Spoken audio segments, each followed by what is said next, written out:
Boa noite, povo abençoado, Igreja do Senhor Jesus. Glória a Deus pela sua vida, pela sua presença aqui, na comunhão, na unidade, na congregação dos justos, não pelo meu mérito nem seu, mas por causa do sangue de Jesus. Nós, quando nos reunimos aqui, o Senhor está presente, e não é um discurso para dizer que você, mas é a palavra de Deus que nos confirma. Pai, nós te agradecemos por essa noite, Pai. Os nossos lábios têm que sempre ter um ato de gratidão, uma palavra de graça, porque o Senhor tem sido bom para conosco. Nesse começo de 2025, sabemos que o Senhor está conosco. E nós declaramos, assim como Samuel, o profeta Samuel Ebenezer, até aqui nos ajudou o Senhor. E o Senhor vai sempre estar conosco, porque a sua palavra nos promete, e o Senhor cumpre, Ele vela pela sua palavra. Abençoa-nos nessa noite. Espírito Santo, fala ao meu coração. Eu estou sedento de ouvir a tua palavra. É o Senhor que ministra. Nós não usamos de subterfúgios, mas nós queremos apenas ouvir a tua voz. Não algo que acalente o nosso coração, mas que possa verdadeiramente trazer confronto, mas que possa trazer entendimento do teu amor para conosco. A tua palavra é viva e eficaz. Fala mais uma vez conosco. Usa a minha vida como tu queres, Pai.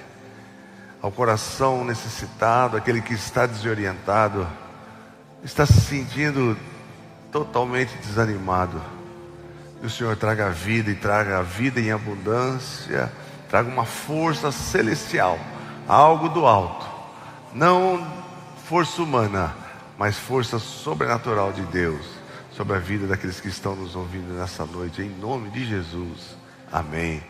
Obrigado, querido, por poder sentar, obrigado pela sua presença. Nós estamos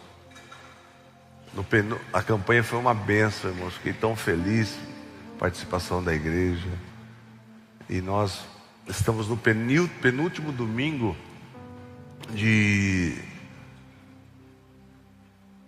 temos um culto às 18 horas, porque no dia 2 de fevereiro nós vamos começar um novo momento aqui na igreja, amém? Quem está sabendo da nossa casa Ebenezer aqui, diga amém. Então você que é do grupo vermelho, no dia 2 de fevereiro, vai ser, em vez de ser à noite, vai ser domingo às 10 da manhã aqui, amém? O apóstolo Paulo, ele, no livro de Romanos, que é um dos livros mais extraordinários, mais densos, mais ricos que Paulo escreveu, no capítulo 11, no final do capítulo 11, Paulo começa a dizer assim, e muitos dizem que é um canto de Paulo, mas eu acredito que é um júbilo, uma exaltação. Paulo dizendo assim: ó, a profundidade das riquezas. As riquezas de Deus são profundas como o oceano, não tem fim, irmão. Você crê nisso, querido? E ele exaltando e fazendo uma analogia e pensando: ó, a profundidade das riquezas, tanto da sabedoria como da ciência de Deus. Quão insondáveis são os teus juízos. Nós não temos como saber, o homem não tem como saber os juízos de Deus sobre a sua vida, sobre a minha vida. E quão inescrutáveis os teus caminhos. Como os caminhos de Deus podem ser percorridos por lugares que você pensa, aí não vai dar. Mas Deus faz, Deus é o Deus do impossível. Para Deus não existe alguma coisa que o homem coloque assim como obstáculo. Tudo é possível para Deus. Parar o universo é possível para Deus. Criar todas as coisas com a sua palavra é possível para Deus. O nosso Deus é o Deus do impossível, amém? Então não existe limitação. Deus só pode fazer isso a partir do momento que... Não tem a partir do momento, amém? Então existe um Deus que eu e você podemos colocar toda a nossa segurança sobre as mãos dele, a nossa vida nas mãos dele. E Paulo pergunta: porque quem jamais conheceu a sua mente, a mente do Senhor? Essa que está gritando é minha filha, meu irmão. Ela quer pregar junto também. Fez um aninho. E quem lhe deu quem conheceu a mente do Senhor? Então o homem quer tentar encaixar o nosso pensamento com as coisas de Deus. Impossível. Paulo está declarando aqui. E quem fez se fez seu conselheiro? Ou quem lhe deu primeiro a ele, para que ele seja recompensado? Quem que fez? É uma pergunta. Por que Deus pode dar as coisas? Mas quem deu primeiro para Deus, né? Deus é Criador, Ele sempre existiu. Deus é, eu sou, amém? Aí Paulo diz que porque dele, e por ele, e para ele, são todas as coisas. A glória, pois, a ele eternamente, amém. Paulo exultando. Por que Paulo está falando isso, irmãos? Porque se você leu o livro de Romanos, desde o primeiro capítulo, Deus falando sobre a salvação, o plano de salvação para mim e para você, é algo que não tem explicação. Que Paulo exulta a Deus, e eu e você podemos entender que a profundidade da riqueza da palavra de Deus. Sempre que nós meditamos na palavra de Deus, nós somos enriquecidos, amém? Nós somos sarados, nós somos alimentados, amém? Mas você e eu precisamos estar, que as pessoas, hoje, irmãos, a gente vive uma geração tão dispersa, tanta coisa que nos distrai, né? E quando a gente dedica um momento de ouvir a voz de Deus e meditar na palavra de Deus, a gente é tão abençoado. Em 1 Samuel, no capítulo 7, algo aconteceu. Eu lembro, irmãos, que eu passava... Quem vinha nas tardes da bênção aqui, às 2 horas da tarde, com o pastor Rosaile? E ela cantava aquele corinho, né? Até aqui. Olha o povo da tarde da bênção. E eu passava, né? Por isso nós dizemos... Ela falava, né? Por isso nós dizemos, Ebenezer, Deus está conosco, até aqui. E muitos pensam que a palavra Ebenezer é até aqui nos ajudou o Senhor. Na verdade não é. Essa é uma declaração de Samuel após fazer esse monumento, esse local com uma pedra. Então nós vamos ler aqui em 1 Samuel, no capítulo 7, a partir do versículo 1, diz assim: Vieram, pois, os homens de Kiriate Jearim, tomaram a arca do Senhor e a levaram à casa de Abinadad, do outeiro, e consagraram a Eleazar, filho dele, para que guardasse a arca do Senhor. E desse dia em diante, em que a arca ficou em Kiriate Jearim, passou-se muito tempo, chegando até 20 anos. Então toda a casa de Israel suspirou pelo Senhor. Samuel, pois, falou a toda a casa de Israel, dizendo: irmãos, o povo de Israel, muitas vezes na palavra de Deus, abandonou os caminhos do Senhor. Por quê? Porque às vezes a gente usa como referência as coisas que estão acontecendo no mundo. Você vê um ímpio bem sucedido, você fala: puxa, mas eu estou servindo a Deus aqui, e o rapaz está lá de carro novo, casa nova, é milionário. E eles olhavam muito para os vizinhos, olhavam muito para a Babilônia. Olha a prosperidade da Babilônia. Nós queremos ser podemos ser como a Babilônia. Agora estamos servindo a Deus aqui, estamos nessa penumbra aqui, nessa penúria. Aí Deus falou assim: vocês gostam tanto da Babilônia? Então vocês vão 70 anos para ficar no cativeiro, precisa aprender o que é. A bênção do Senhor é que enriquece, irmãos. Então o povo de Israel sempre era levado e começava: o nosso Deus parece que não está resolvendo. Vamos começar a adorar os ídolos dos nossos vizinhos, né? É o erro que muitas pessoas cometem, porque a gente quer que Deus faça conforme nós queremos, conforme a gente pensa. E muitos abandonam o Evangelho, muitos abandonam o Senhor. Falam: eu vou para o mundo porque Deus...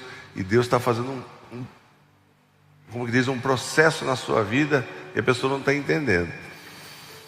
E diz aqui que desse dia que a arca ficou, passou-se muito tempo, chegando até 20 anos, então toda a casa de Israel suspirou pelo Senhor.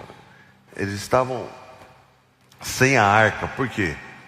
Porque se você ler no capítulo 4, irmãos, uma história interessante. O povo de Israel lutou contra os filisteus sempre foram inimigos de Israel. Aí eles foram contra os filisteus, chegou na batalha, tiveram uma derrota.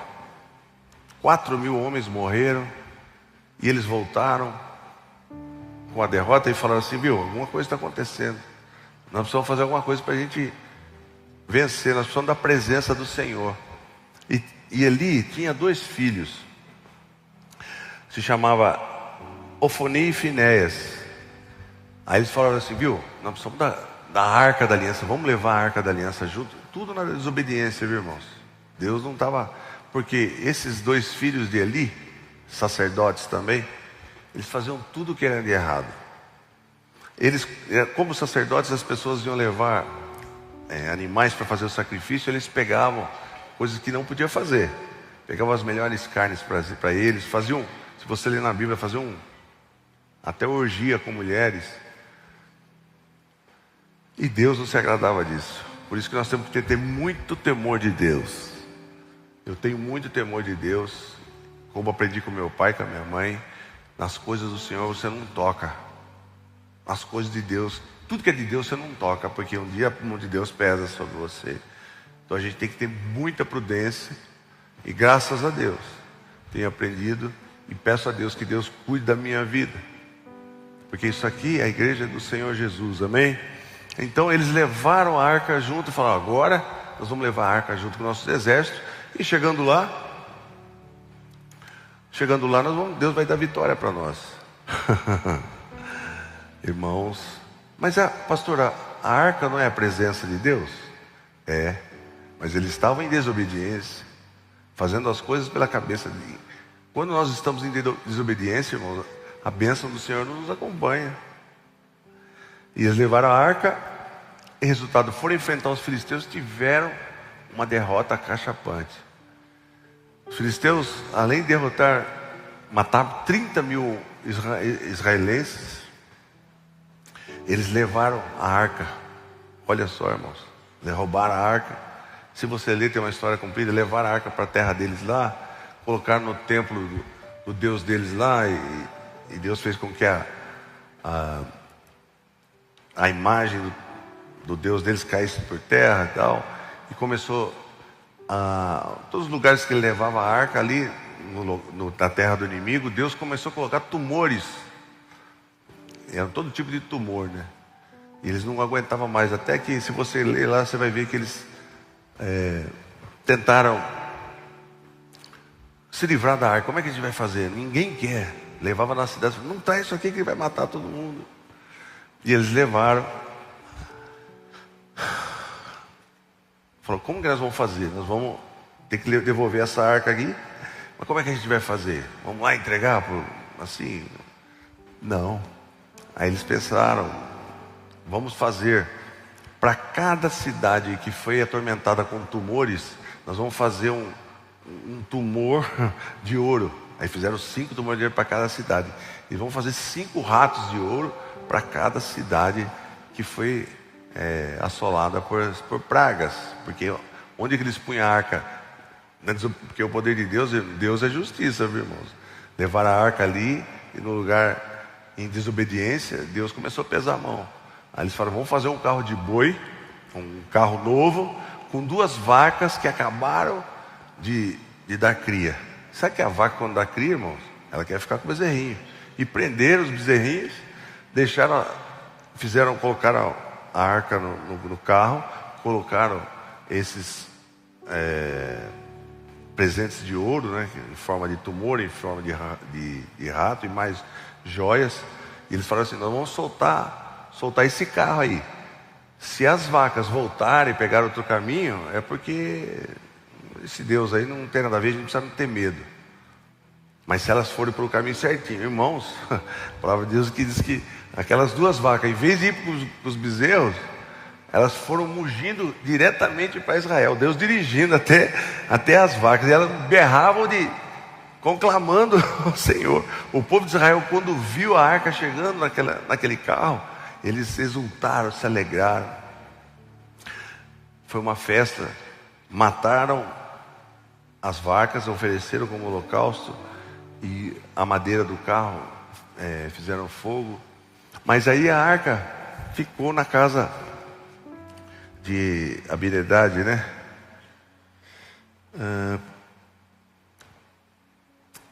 Desse dia em Kiriat Jearim passou-se muito tempo, chegando a 20 anos. Então toda a casa de Israel suspirou pelo Senhor. Senhor, pois, falou a toda a casa de Israel, dizendo: de todo o vosso coração. Por isso que Deus é sempre longânimo, irmãos. Povo errado, o povo fazendo tudo que era errado. Esses filhos do sacerdote Eli, fazendo todo tipo de atrocidade, sem nenhum temor de Deus, dentro, vamos dizer assim, dentro da igreja, dentro do lugar de sacrifício, fazendo todo tipo de coisas que demonstravam que eles não tinham temor nenhum de Deus. E Eli foi exortado sobre isso, o pai deles, falou, viu, seus filhos, e ele chegou daquele jeitinho, meu filho, não faz isso que não está bom. Os caras nem deram ouvido. Por isso que a gente tem que orientar os nossos filhos, irmãos. Na verdade, eles eram filho do pastor. O filho do pastor, filhinho, não faz isso não. Temos que chegar junto mesmo. Se ela viu, você tem que dar exemplo, assim como meu pai fazia comigo. Vou contar uma história, mas não conta para ninguém, irmão, não é? Só entre nós aqui. Uma vez, eu tinha uma curiosidade, irmão. Ele é filho do pastor, né? A igreja na Duque de Caxias. Tinha uns 14 anos, 15 anos, 14 anos, acho. E eu queria saber como é que é esse tal de carnaval, né? Que na época era na Praça Tolho de Barros. Quem lembra do carnaval Tolho de Barros? Olha lá, irmão, lembra? E eu queria ver, e eu lembro que eu saí da Duque de Caxias, na hora do culto, eu falei, vou lá, vou ver como é que é o carnaval e volto embora. Irmãos, eu fui lá e vi, eu falei, deixa eu voltar para a igreja que vai acabar o culto. A hora que eu estou voltando na calçada, os irmãos da igreja, tudo saindo da igreja, falando, seu pai está te procurando, hein? Eu falei, ai meu Deus do céu, a casa caiu. E meu pai falou aquela frase que faz todo filho tremer. Em casa, ai gente, foi uma conversa, né? Cheguei da igreja, achei que estava tudo certo. Abri o guarda-roupa, tirei a camisa. A hora que eu tirei a camisa, irmão, foi só a cintada nas costas. Pau! Você fala, nossa, mas não pode mais fazer hoje. Mas a Bíblia fala, né? Então hoje a gente vive num mundo que a gente não pode nem corrigir os filhos. Pela misericórdia de Deus e pela educação que meus pais me deram, eu estou aqui para a honra e glória de Jesus, né, irmãos? Eu não fui que nem os filhos dele, que podia dar vergonha para o evangelho, e eles envergonharam. Pela cabeça deles, eles foram fazendo as coisas. E os filhos, aí Samuel falando, viu, vocês precisam voltar para Deus. Falou para toda a casa de Israel, dizendo, se de todo o vosso coração, não é pela metade, não é de qualquer jeito, irmãos, estavam sofrendo. Às vezes a gente busca Deus só na última instância, né? Quando você está precisando mesmo. Faz um monte de burrada e vai pelos seus caminhos. Aí quando a coisa aperta, vai morrer ou não vai morrer, aí a gente busca Deus. Aí Samuel falou, de todo o vosso coração voltais para o Senhor, lançai do meio de vós os deuses estranhos e asterotes, preparai o vosso coração para com o Senhor e servi só a Ele, aleluia, Ele vos livrará da mão dos filisteus. Só que o povo estava temeroso. E os filhos de Israel, pois, lançaram do meio deles, então jogaram fora, daí se arrependeram, né? Jogaram fora. Irmãos, existem ídolos. Pastor, eu não tenho imagem em casa, mas às vezes você tem ídolos. Porque lá em Isaías, Deus fala que Deus não divide a glória dele com ninguém. Às vezes a gente tem ídolo. Talvez idolatra o filho, né? Idolatra um time de futebol, né? Tem um povo que faz de tudo para sair de Corinthians. Valoriza muito mais do que filho. É um ídolo. Está em primeiro lugar. Eu preciso analisar o que está em primeiro lugar no meu coração. Deus tem que estar em primeiro lugar, porque Ele não divide com ninguém, amém? Então a gente precisa fazer uma análise. Às vezes é o meu carro, às vezes as coisas que eu tenho, às vezes é o meu negócio, às vezes o meu local, no meu local de trabalho eu tenho um certo destaque, e a pessoa começa a idolatrar aquilo. Temos que fazer uma análise. Deus tem que estar em primeiro lugar no nosso coração. E os filhos de Israel, pois, lançaram do meio deles os balaíns, os asterotes, e serviram só ao Senhor. Disse mais Samuel, congregai a todo Israel em Mispa. Então as pessoas falam, viu, você não é igreja não, eu sou desigrejado. Vai, precisa congregar, o povo de Deus precisa estar junto. Então ele está dizendo, congregai todo Israel em Mispa e orarei por vós ao Senhor. Um homem, quando é homem de Deus, irmãos, porque Samuel era sacerdote. Samuel morava com Eli, mas vocês sabem que ele é filho de Ana, ele foi entregue por Ana. Mas Samuel é um homem íntegro, não como os filhos de Eli. E ele disse na autoridade, ó, na autoridade do temor de Deus, irmão. Ele falou assim, viu? Eu vou orar, eu orarei por vós ao Senhor. Que nós tenhamos a capacidade de uma vida íntegra de Deus para dizer para alguém, viu, eu vou orar por você. Tem gente que não tem condição nem de orar por ela. Em nome de Jesus eu declaro na sua vida. Porque nós precisamos ser pessoas distintas, pessoas que servem a Deus de todo o coração. Congregaram-se, pois, em Mispa, tiraram a água e derramaram perante o Senhor e jejuaram aquele dia. E ali disseram, pecamos contra o Senhor. E Samuel julgava os filhos, porque Samuel era juiz de Israel, julgava os filhos de Israel em Mispa. Quando os filisteus ouviram, olha, o povo de Israel está reunido lá em Mispa. Quando os filisteus ouviram que os filhos de Israel estavam congregados em Mispa, subiram os chefes dos filisteus contra Israel ao saberem disso. Por quê, irmão? Já tinha havido duas batalhas. Quem venceu as duas primeiras batalhas? Os filisteus. Pô, já ganhamos a primeira. Primeiro matamos 4 mil, segundo matamos 30 mil. Vamos para a terceira para acabar com esse povo. Certo? Então eles ouviram e subiram os chefes filisteus contra Israel. Ao saberem disso, os filhos de Israel temeram. Ficaram com medo. Agora nós vamos ser destruídos. Nós vamos ser destruídos porque na segunda derrota, quando Israel perdeu mais de 30 mil homens, os filhos de Eli foram mortos e a arca foi levada pelos filisteus, como eu disse, e o mensageiro veio trazer a notícia, correndo, fugindo. E Eli estava sentado numa cadeira e esse mensageiro disse assim, olha, nós tivemos uma derrota, morreram mais de 30 mil homens, inclusive seus filhos morreram ali. E a arca foi levada. Eli caiu para trás da cadeira, quebrou o pescoço, disse que era um homem pesado, quebrou o pescoço e morreu ali na hora. E tinha a nora de Eli, que era casada com um dos filhos desses sacerdotes que morreu, estava grávida. E na hora ali era tanta tensão que ela deu à luz. E ela estava morrendo. Elas estavam tão entristecidas. Era um momento tão difícil.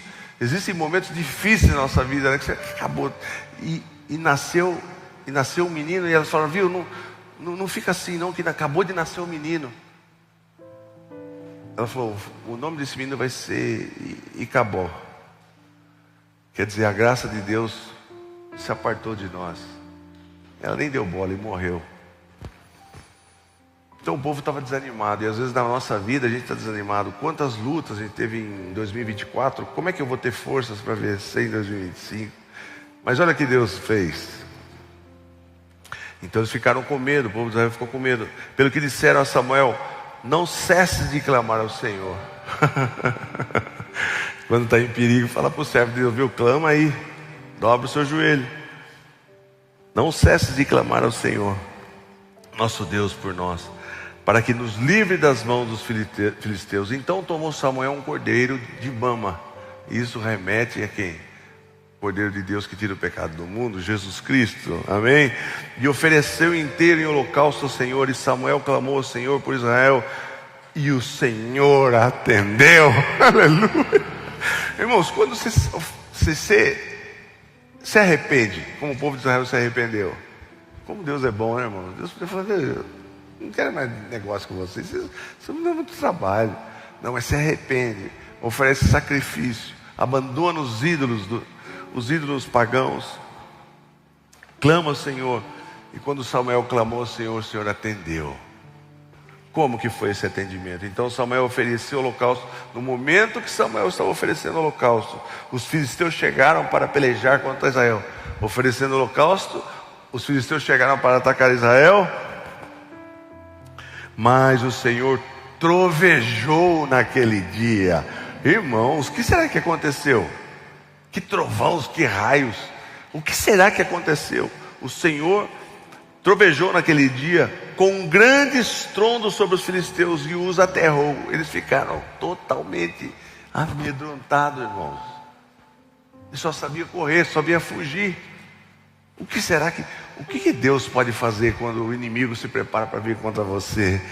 É só uns trovãozinhos, né, irmãos? Só uns raios ali já aterrorizam o nosso inimigo, amém?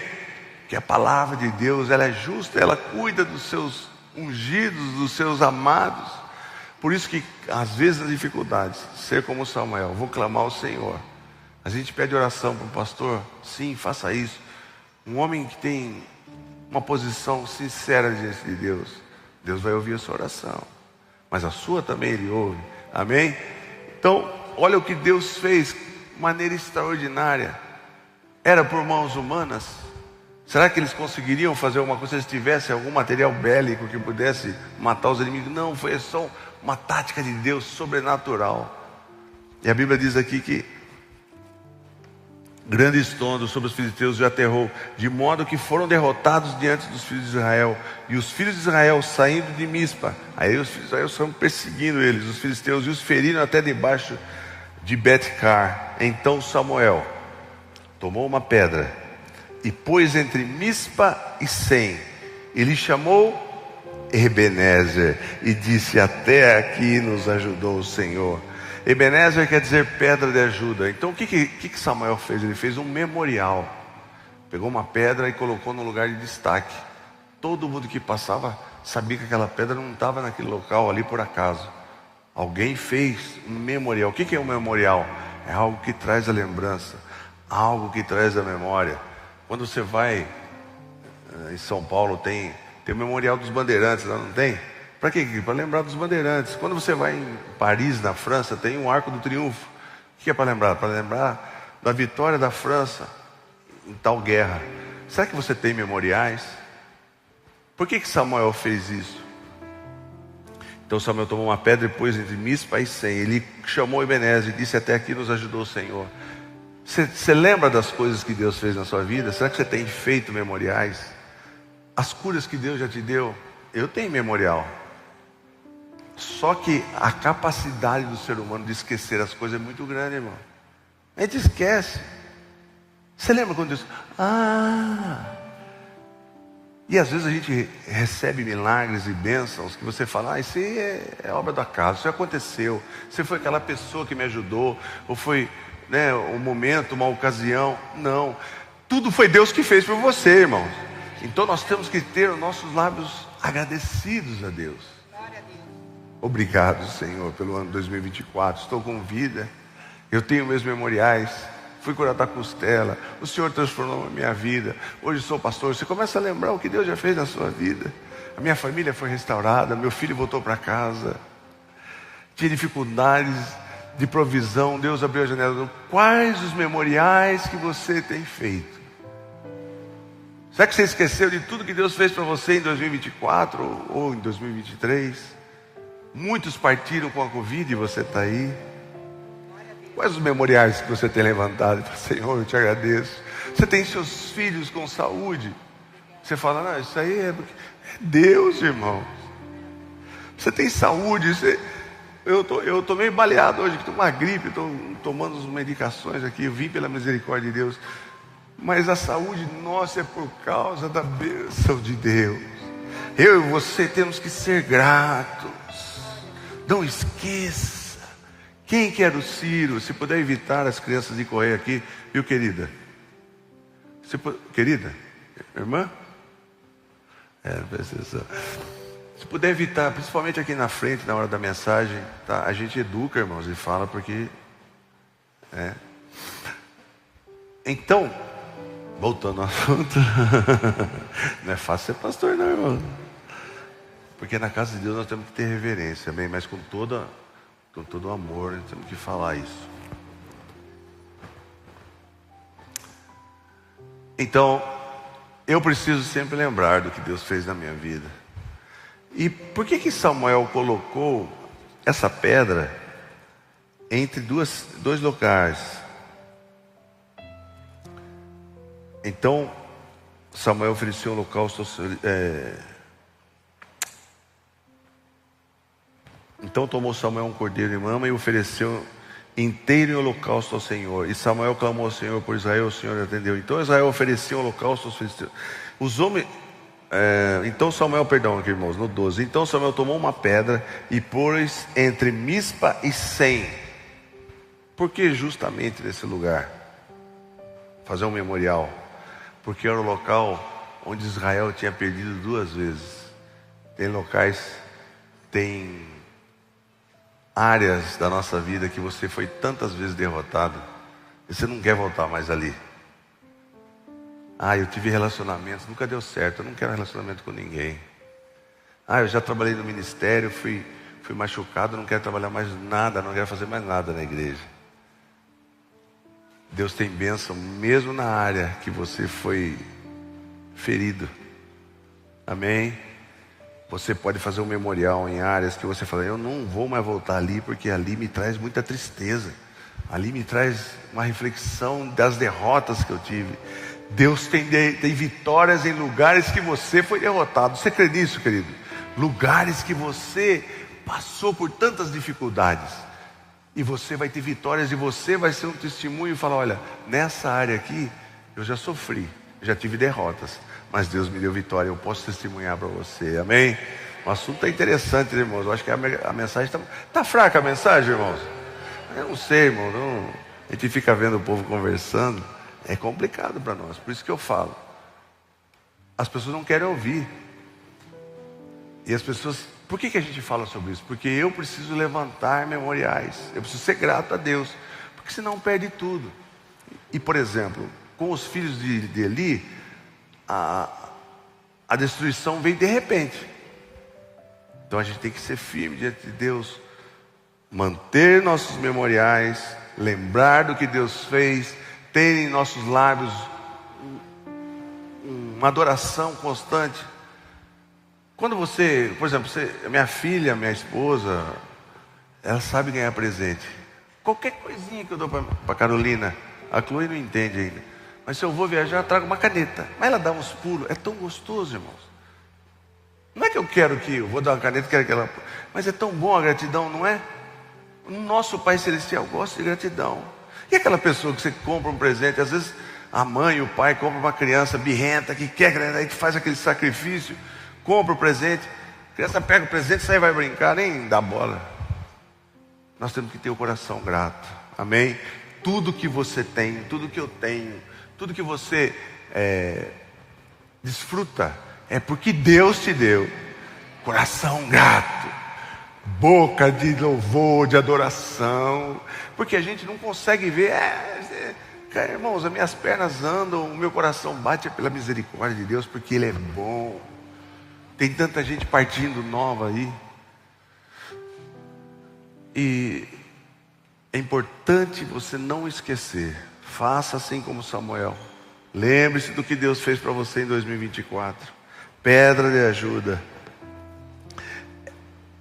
A palavra Ebenezer é derivado do hebraico, quer dizer Even, pedra, e Ezer, ajuda, amém? Eu falo sempre de ter um coração grato a Deus, irmãos, porque a tendência do homem é esquecer e de murmurar. Coisa mais fácil. Vida ruim, calor, frio, cansaço, como está difícil. Que eu e você, tem muita gente que está com medo de enfrentar 2025, porque esqueceu dos memoriais. Lembre-se do que Deus já fez para você, Ele vai continuar guardando para você. E fique pela fé pensando, quantos memoriais eu vou levantar em 2025? Aleluia, assim como Samuel. E as pessoas vão, e aquele negócio lá? Tem uma pedra aqui, tem um memorial. Deus me deu vitória. Deus me deu vitória. Coração grato, lábios de adoração a Deus. Exercício diário, porque nossa carne é deliciosa para lamentar, irmãos. Eu ia chegar aqui e ia falar, irmãos, tomei muita medicação, meu corpo só queria cama. E eu falava para o pessoal aqui, eu estou revigorado, glória a Deus. Eu não sei o que Deus faz aqui. Memoriais, o esposo que você tem, a esposa que você tem, agradece a Deus. Será que se a gente fizer uma lista de todas as coisas que Deus fez em 2024, será que a gente podia talvez preencher algumas folhas de caderno? Deus se agrada quando nós temos uma voz de adoração, de louvor, amém? Então funcionou como? Arrependimento, abandonando os ídolos, abandonando as coisas que você dá muita importância, porque na vida é assim, mano, dá importância. Compra um carro, dá tudo, o cara só limpa o carro, só lava o carro, não senta, tira o sapato, bateu a porta, assim, não tem geladeira em casa, né? Daqui a pouco o carro está no ferro velho, mano, né? A gente dá muita importância às coisas materiais, mas esquece de agradecer a Deus. Então às vezes os livramentos que você teve, que você nem imagina. Quantos livramentos eu tive, irmãos? De acidentes de carro, tantas coisas. Ter o coração grato, levantar memoriais a Deus, amém? Pela fé, declare: Senhor, eu vou levantar muitos memoriais de vitória em 2025. Nas áreas em que eu fui mais atingido, nas áreas que eu fui mais ofendido, Deus vai me dar vitória, em nome, não porque eu posso, mas porque o Senhor pode todas as coisas. Pai, nós te agradecemos, Pai, porque o Senhor é misericordioso, e que nós possamos lembrar das tuas bênçãos sobre as nossas vidas, Pai. Que possamos já pintar no nosso coração memoriais que vão ser erguidos em áreas que nós estamos esperando ter vitória. O Senhor pode dar vitória em 2025. Nós queremos consagrar a nossa vida, nos livrarmos dos ídolos, nos arrependermos e levantar uma adoração a Ti. Pai, fala com o Teu povo, fala com a Tua igreja, fala com aquele que só pensa em criticar, em que só vê problemas e dificuldades, e que encara Deus como alguém que pesa a mão. Não, o Senhor é um Deus de amor. O Senhor é um Deus que reconhece quando nós nos arrependemos e quando nós clamamos por Ti. Abençoa o Teu povo, Pai. Dá força para aquele que vai viver esse ano de 2025 e está se sentindo tão fragilizado, que ele saiba que Deus pode todas as coisas, e nós podemos todas as coisas naquele que nos fortalece, em nome de Jesus, amém, amém, querido. Que Deus abençoe você. E a gente fala tanta coisa aqui, e a gente que prega fala assim: eu acho que eles entenderam tal coisa, e às vezes o Espírito Santo está ministrando outra coisa, fazendo você lembrar das coisas, amém? Que essa palavra seja viva para você. Por isso que nós falamos: ó profundidade das riquezas, tanto na sabedoria como na ciência. Esse é o nosso Deus. Todas as vezes meditamos na palavra de Deus, você sai daqui cheio, amém? Quem recebe, recebe. Quem tem o terreno fértil, recebe. Ah, pastor, eu queria aquelas mensagens, eu sempre falo, que tem aquela entonação de voz. Essa é bobeira. Não precisamos falar da palavra de Deus, né, irmãos? A palavra por si só é verdadeira. O que eu aprendo hoje? Pela fé, eu vou levantar memoriais em 2025. Se Jesus não vier, e eu quero sempre exaltar o nome dele, amém?